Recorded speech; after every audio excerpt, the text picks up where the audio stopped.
ময়মনসিংহের ভালুকায় দুই সন্তান সহ তাদের মাকে গলা কেটে হত্যার ঘটনায় প্রধান অভিযুক্ত দেবর নজরুল ইসলাম পুলিশের কাছে স্বীকারোক্তি দিয়েছেন। পুলিশের কাছে ভাবি ও তার দুই সন্তানের হত্যার লোমহর্ষক বর্ণনা দিয়েছেন ঘাতক নজরুল।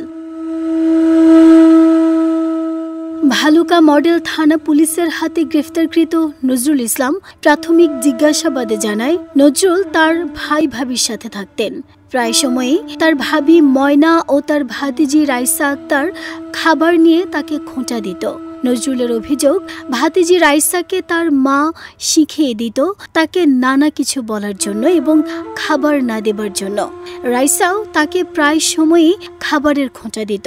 এজন্যই ঘাতক নজরুল তার ভাবি ময়না, পরে ভাতিজি রাইসা এবং সবশেষ তার ভাতিজা নীরবকে নৃশংসভাবে হত্যা করে। আমরা দেখতে পাই যে এখানে টিম রাইসা আর তার হচ্ছে দুই বাচ্চা তাদের আমরা এখানে তাদের ঘরের ভিতরে নিজেদের ভাড়াটিয়া বাসা, এই ভাড়াটিয়া বাসার মধ্যে তিনটা মানে ডিসিস্ট হিসেবে এদেরকে আমরা খাটের উপরে শায়িত অবস্থায় দেখি। তাদের শরীরে আঘাতের চিহ্ন আছে তিনজনেরই। আমরা ধারণা করছি যে এটি একটি হত্যাকাণ্ড।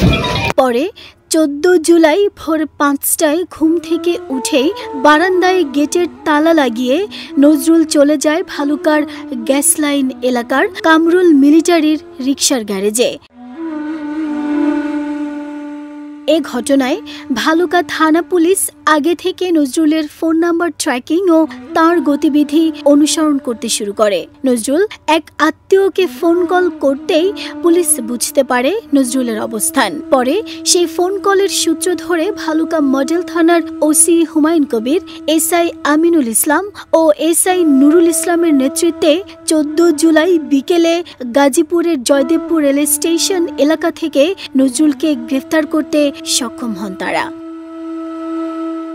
নাহিদা স্মৃতি, দেশ রূপান্তর।